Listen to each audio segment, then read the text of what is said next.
নমস্কাৰ good evening জয় হিন্দ সকলোকে স্বাগতম জনালো মন্টু ডিফেন্স আসামলৈ এটা বহুতে ভাল খবৰ লৈ আহিছো আপোনালোকৰ মাজলৈ Assam police new vacancy new recruitment 2025 Assam পুলিচৰ ফালৰ পৰা পূৰ্ণ নতুনকৈ পদ মুকলি কৰা হ'ব বহু কেন্ডিডেটে মোক খুদি আছিল যে দাদা অসম পুলিচৰ ফালৰ পৰা কেতিয়া নতুন পদ মুকলি কৰা হ'ব বা কেতিয়া এপ্লাই হ'ব বহু কেন্ডিডেটে মোক এই বিষয়ে খুদি আছিল ফাইনালি আপোনালোকৰ বাবে আপডেট আহি গল অসম পুলিচৰ ফালৰ পৰা পূৰ্ণ নতুনকৈ পদ মুকলি কৰা হ'ব কালি আমাৰ সিএম ছাৰ মাননীয় মুখ্যমন্ত্ৰী ডক্টৰ হিমন্ত বিশ্ব শৰ্মা ডাঙৰীয়া দেৱে সংবাদ মাধ্যমত ঘোষণা কৰিছে কালি যিহেতু 21 মে 2025 কালি এসপি কনফাৰেন্স অনুষ্ঠিত হৈছিল তাতে আমাৰ সিএম ছাৰ উপস্থিত আছিল আৰু সিএম ছাৰে সংবাদ মাধ্যমত অসম আৰক্ষী নতুন নিযুক্তি বিষয়ে কি কলে আপোনালোকে ভিডিওৰ জৰিয়তে গম পাব ভিডিওটো হেকলৈকে আপোনালোকে চাই থাকক আৰু যদি আপোনালোকে আমাৰ চেনেললৈ প্ৰথমবাৰ কাৰণে আহিছে তেতিয়াহলে চেনেলটো সাবস্ক্ৰাইব কৰি লব আৰু যদি ফেসবুকত চাই আছে তেতিয়াহলে আপোনালোকে ফলো কৰি লব আৰু যদি আপোনালোকে আমাৰ WhatsApp এণ্ড টেলিগ্ৰাম গ্ৰুপত এতিয়ালৈকে যদি আপোনালোকে জয়েন হোৱা নাই জয়েন হলে ভিডিও ডেসক্ৰিপচনত লিংক দিয়া আছে তাতে যিকোনো ধৰণৰ আপডেট সমূহ আপোনালোকে আগতীয়াকে পাব আৰু ভাৰত চৰকাৰৰ চাকৰি বা অসম চৰকাৰৰ চাকৰি ভালেখিনি পদৰ ইতিমধ্যে এপ্লাই চলি আছে Indian army havildar subedar apply চলি আছে CISF কনষ্টেবলৰ এপ্লাই চলি আছে CISF স্পৰ্ট কোটাৰ এপ্লাই চলি আছে আপোনালোকৰ ভালেখিনি পদৰ ইতিমধ্যে এপ্লাই চলি আছে যদি এপ্লাই কৰিব বিচাৰে তেতিয়াহলে আপোনালোকে আমাৰ indiajobsurvey.com অফিচিয়েল সাইটত ভিজিট কৰি আপোনালোকে সকলো পদতে আপোনালোকে এপ্লাই কৰিব পাৰিব যোগ্যতা অনুসৰি এতিয়া আমাৰ সিএম ছাৰ মাননীয় মুখ্যমন্ত্ৰী ডক্টৰ হিমন্ত বিশ্ব শৰ্মা ডাঙৰীয়া দেৱে আপকামিং অসম পুলিচৰ নতুন ভ্যাকেন্সি বিষয়ে আপোনালোকে কি কলে আপোনালোকে এবাৰ ভিডিওটো চাই লওক मैं अभी तो आपको एसपी कॉन्फ्रेंस का बारे में ही बुलाया अभी तुर्की तक मत लेके जाओ এই পৰিকল্পনাবিলাকে মই আপোনালোকক যিখিনি কথা পাতিলো যে কেছৰ কনভিকশন যাতে বাঢ়ে আমি যাতে ভাল কৰি ইনভেষ্টিগেট কৰিব পাৰো পুলিচৰ যিমানবিলাক জনমুখী কাম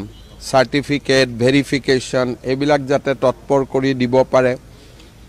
পুলিচৰ নিযুক্তি যাতে নিয়মীয়াকৈ হয় এই গোটেই কথাবোৰে আলোচনা কৰা হৈছে সেপ্টেম্বৰত আগতে আৰক্ষীৰ নিযুক্তিও হয় আৰু সেপ্টেম্বৰত নতুন এডভাৰটাইজও ওলাই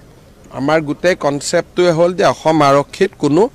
খালি পদ থাকিব নালাগে সো বন্ধুবান্ধৱ বিসকল আমাৰ সিএম ছাৰ মাননীয় মুখ্যমন্ত্ৰী ডক্টৰ হিমন্ত বিশ্ব শৰ্মা ডাঙৰীয়া দেৱে অসম আৰক্ষী নতুন নিযুক্তি বিষয়ে কি ক'লে আপোনালোকে ভিডিওৰ জৰিয়তে সম্পূৰ্ণ তথ্য আপোনালোকে গম পালে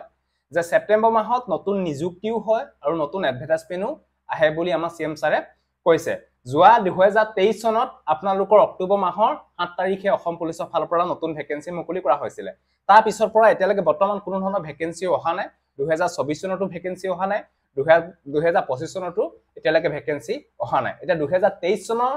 অক্টোবৰ মাহৰ পৰা এতিয়া এই 2025 চনলৈকে যিমানখিনি ভ্যাকেন্সি খালি হৈ আছে সকলোবিলাকৰ ভ্যাকেন্সি হয়তো সেপ্টেম্বৰ অক্টোবৰ নৱেম্বৰ এই কি মাহতে আপোনালোকৰ মুকলি কৰি দিয়া হ'ব বা তেতিয়া পৰা আপোনালোকৰ এপ্লাই হ'ব এই বিষয়ে আপোনালোকে গম পালে যে অসম আৰক্ষীত কোনো ধৰণৰ ভ্যাকেন্সি ৰৈ নাথাকে ভ্যাকেন্সি বিলাক সকলো ফিলআপ কৰিয়ে যাব এই বিষয়ে আপোনালোকে গম পালে যিহেতু যিমানখিনি অসম আৰক্ষীত ভ্যাকেন্সি খালি হৈ আছে সকলোবিলাকৰ ভ্যাকেন্সি হয়তো সেপ্টেম্বৰ মাহতে হয়তো এডভাৰটাইজমেন্ট আহি যাব তাৰ বাবে আপোনালোকে ভালকে এতিয়া পৰা পঢ়িব লাগিব ভালকে ফিজিক্যাল টেষ্টটো তৈয়াৰ কৰিব লাগিব মেন ফিজিক্যাল টেষ্ট যিখিনি কনষ্টেবলৰ লেভেলৰ ভ্যাকেন্সি ওলাই সেই পদবিলাকৰ কাৰণে ভালকে আপোনালোকে ফিজিক্যাল টেষ্টটো তৈয়াৰ কৰিব লাগিব কাৰণ ফিজিক্যাল টেষ্টত কম নম্বৰ পালে আপোনালোকে নেক্সট ৰিটেন এক্সাম দিবলৈ নাপায় সেইকাৰণে ফিজিক্যাল টেষ্টটোৱে মেন আপোনালোকে ভাল এটা ফিজিক্যাল টেষ্টত মাৰ্কস উঠাবই লাগিব যদি আপোনালোকে ৰিটেন এক্সাম দিম বুলি ভাবিছে বা আপোনালোকে ভাইভা দিম বুলি ভাবিছে যদি আপোনালোকে ফাইনেল সিলেক্টেড হ'ম বুলি ভাবিছে তেতিয়াহলে ফিজিক্যাল টেষ্টটোৱে মেন ফিজিক্যাল টেষ্টত এটা ভাল মাৰ্কস আপোনালোকে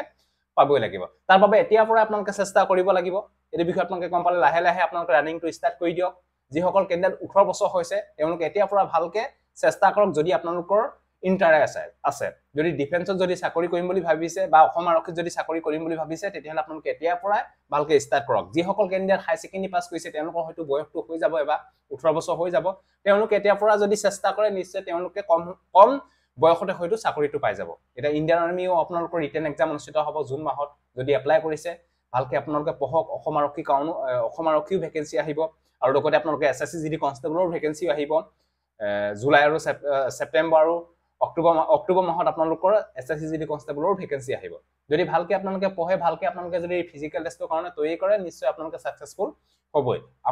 আমাৰ সিএম ছাৰ মাননীয় মুখ্যমন্ত্ৰী ডক্টৰ হিমন্ত বিশ্ব শৰ্মা ডাঙৰীয়া দেৱে অসম আৰক্ষী নতুন নিযুক্তি বিষয়ে যি কলে আপোনালোকক ভিডিওৰ জৰিয়তে সম্পূৰ্ণ তথ্য মই আপোনালোকক জনালো যদি ভিডিওটো ভাল পালে সকলো কেন্ডিডেটকে যাতে আপোনালোকে ভিডিওটো শেয়াৰ কৰি যাতে সকলোৱে গোপাক। সো এইটো আছিলে সজিলা বাই জয় হিন্দ বন্দে মাতৰম জয় অসম ধন্যবাদ।